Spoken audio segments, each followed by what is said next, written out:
Good morning, students. How are you? Okay, I hope you all are fine. कल हमने Hindi reader का part 1 पढ़ा था। आज हम पढ़ेंगे हिंदी ग्रामर का लेसन 1, जिसका नाम है भाषा, लिपि और व्याकरण, लैंग्वेज, स्क्रिप्ट एंड ग्रामर। ठीक है, तो आज हम शुरू करते हैं कि भाषा किसे कहते हैं, लिपि किसे कहते हैं और व्याकरण किसे कहते हैं। तो चलिए बच्चों, हम पढ़ना शुरू करते हैं। आप लोग भी अपने अपने बुक में ध्यान से देखेंगे। ठीक है, हम अपने भाव या विचार बोलकर या लिखकर दूसरों के सामने व्यक्त करते हैं। दूसरों के भावों या विचारों को सुनकर या पढ़कर समझते हैं। इस प्रकार बोलकर और लिखकर भाषा व्यक्त की जाती है तथा पढ़कर और सुनकर भाषा समझी जाती है। मतलब यहाँ पर यही दिया गया है कि जब हम किसी से बात करते हैं या ये उनके भावों को या उनके विचारों को हम बोलकर और अपने विचारों को बोलकर या लिखकर हम दूसरों तक व्यक्त कर सकते हैं, दूसरों से व्यक्त कर सकते हैं, और दूसरों के भावों को हम सुनकर या पढ़कर भी समझ सकते हैं। तो वो क्या कहलाती है, हमारी भाषा कहलाती है, जिसमें हम तथा पढ़कर और सुनकर हम भाषा समझ सकते हैं। अब आते हैं भाषा की परिभाषा क्या है। भाषा मीन्स लैंग्वेज। ठीक है, भावों और विचारों के आदान प्रदान के समर्थ माध्यम को ही भाषा कहते हैं। मतलब भाषा वह साधन है जिसके द्वारा हम अपने मन के भावों और विचारों का आदान प्रदान एक दूसरों के साथ करते हैं, उसे हम भाषा कहते हैं। ठीक है, अब आ जाते हैं हम भाषा के भेद। भाषा के कितने भेद होते हैं? भाषा के 3 भेद होते हैं। देखते हैं कौन कौन से। पहला है मौखिक भाषा, लिखित भाषा और तीसरा है सांकेतिक भाषा। अब मौखिक भाषा क्या कहलाती है? जब हम बोलकर अपने विचार प्रकट करते हैं या जब हम अपने मुख से अपने विचारों को प्रकट करते हैं या सुनकर दूसरों के विचारों को समझते हैं, तो उस भाषा को हम मौखिक भाषा कहते हैं। ठीक है, अब आ जाते हैं हम लिखित भाषा। मौखिक भाषा के लिखित रूप को लिखित भाषा कहते हैं।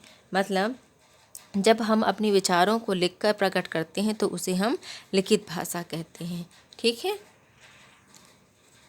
अब हम आ जाते हैं भाषा के तीसरे रूप में, सांकेतिक भाषा, जिसे कहते हैं साइन लैंग्वेज। ठीक है, जब हम अपने मन के भावों को संकेतों के माध्यम से व्यक्त करते हैं, है ना, तो उसे हम क्या कहते हैं? सांकेतिक भाषा कहते हैं। मतलब हम बिना आवाज़ किए हुए सिर्फ हम इशारों से किसी को अपनी बातों को समझाएंगे तो वो क्या कहलाती है? हमारी सांकेतिक भाषा कहलाती है। सांकेतिक भाषा के द्वारा हम अपने विचारों को पूर्ण रूप से स्पष्ट नहीं कर पाते, इसलिए व्याकरण में इसे मान्यता प्राप्त नहीं है। अब आ जाते हैं हमारी राष्ट्रभाषा। अब राष्ट्रभाषा किसे कहते हैं? National language. राष्ट्रभाषा या नेशनल लैंग्वेज किसे कहते हैं? किसी राष्ट्र के संपूर्ण क्षेत्र में प्रयुक्त होने वाली भाषा को राष्ट्रभाषा कहते हैं। यही भाषा संपूर्ण राष्ट्र में विचार विनिमय का मुख्य साधन होती है। स्वतंत्रता के पश्चात हिंदी को राष्ट्रभाषा बनाने का संकल्प हमारे देश के राजनेताओं ने लिया था। राष्ट्रभाषा वो होती है जो पूरे देश में बोली जाने वाली भाषा कहलाती है, जिसे हम राष्ट्रभाषा कहते हैं। ठीक है, अब आ जाते हैं लिपि। लिपि किसे कहते हैं? किसी भी भाषा को लिखने के लिए संकेत चिन्हों की निर्धारित व्यवस्था को लिपि कहते हैं। ठीक है, लिपि मतलब होता है कि जब भाषा को लिखित रूप देने के लिए जिन जिन चिन्हों या संकेतों को निर्धारित किया जाता है उसे हम लिपि कहते हैं। ठीक है, जैसे हिंदी भाषा की लिपि क्या कहलाती है? हमारी देवनागरी कहलाती। उसी प्रकार देवनागरी लिपि और कौन कौन सी भाषाओं की हैं?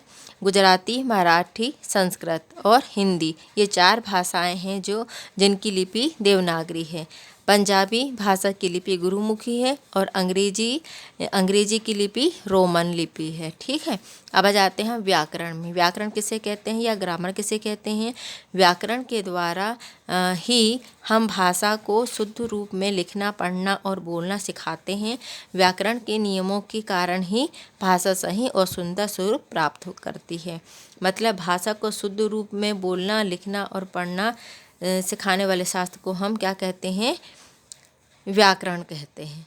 मतलब जब हम हिंदी लिखते हैं तो हिंदी में हमारी कई अशुद्धियाँ होती हैं, तो उन अशुद्धियों को सुधारने के लिए हमें व्याकरण की ज़रूरत पड़ती है। ठीक है, तो ये थे हमारी व्याकरण।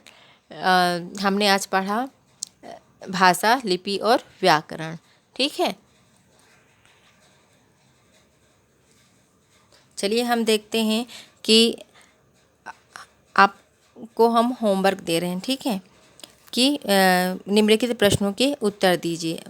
क्या है? भाषा किसे कहते हैं, उनके कितने रूप हैं? दूसरा, लिपि किसे कहते हैं, भाषा को व्याकरण की क्या उपयोगिता है?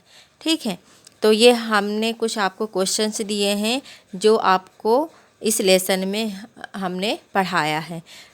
तो ये आपको अपने कॉपी में करने हैं और हम कल इसे देखेंगे। Thank you.